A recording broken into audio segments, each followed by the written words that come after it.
tẹ̀sí láǹfààní láti máa gbọ́ wa. Orúkọ mi ni Àṣàbí. Mo wá láti lè ṣe Òwútú ẹ̀fẹ̀. A wà nílùú Ìṣàwò. A gbọ́ pé ìjọba fẹ́ kó tékèwé oníke kúrò lẹ̀ àti pure water táwọn òyìnbó pè ní sachet water. Àbí kó bò tì mẹ́ máa bá wa ká lọ bí a ti máa bèrè lọ́wọ́ àwọn èèyàn nínú àdúgbò pé. Pure water lórí tó bá kó kúrò lẹ̀ báwo la fẹ́ rú mi mu.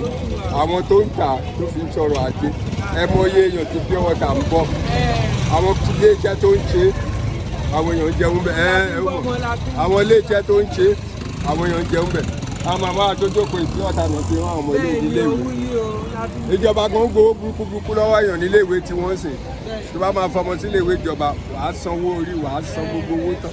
téèyàn ò bá ti jẹ́ kí ló fẹ́ fi rówó sóò kí ìjọba má kó pure water lẹ̀ o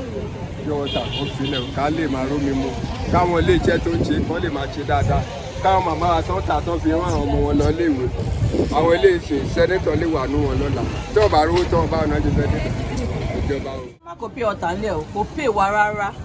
àwa tá à ń rówó mu pure water tẹ́lẹ̀ ọ̀pọ̀lọpọ̀ wa gan rówó mu mọ́ nísìn tó pé pure water tún wọ́n tá a bá wá jáde nísìn ṣáà lè rómi mu ni kó má kó pure water ńlẹ̀ kó pè wá kán má gba ìpè o àwọn tó fi ń ṣiṣẹ́ gan nǹkan tó ń fi ń jẹun tí wọ́n fẹ́ pa wọ́n ni kí ló wà nílùú ìnísìn everybody wá manage ni ká jẹ láàárọ̀ ká má jẹ lọ́sàn-án alẹ́ gan by force ni tó bá kó pure water ní èpè náà máa gbà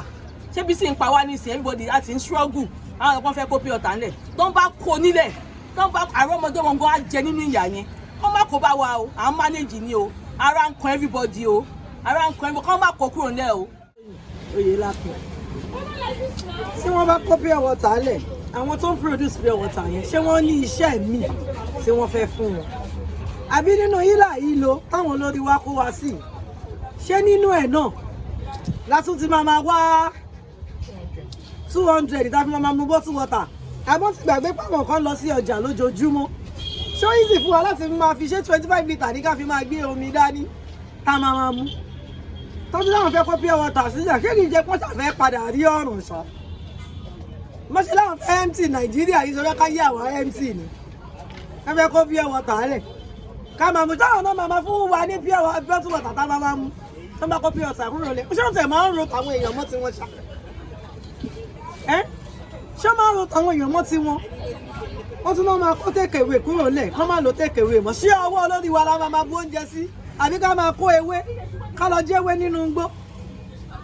kí ni pọ́blẹ́mù wọn gan-an kí ló dé tó ṣàfẹ́ ní wà lára wọ́n máa kó pure water kúrò lẹ̀ mi ò fọwọ́ sí o because number one àwọn tó ń ṣe wọ́n fẹ́ dà wọ́n sínú wọ́n fẹ́ kó wọn sínú ìdààmú ni wọ́n bímọ náà wọ́n níyàwó abátàdé tún rà á torí pé rọrùn fún wa la ṣe tún rí yẹn rà so okay ẹlòmíì máa mu omi àwọn náà máa sọ wọ́n ní water is good in the body abẹ́yìn olú alákọ̀wé náà kọ́lẹ̀ máa ń sọ okay water is good káwá mọ mi 2000 lójúmọ́ tá a sì mọ̀ kọ́ta máa fọ́ ọmọ jẹ wọ́n fẹ́ rí ọ̀ràn kò fẹ́ yẹ wọ́n. Thanks for watching. Kindly subscribe to our YouTube channel, Òwútú FM Lagos. Bye.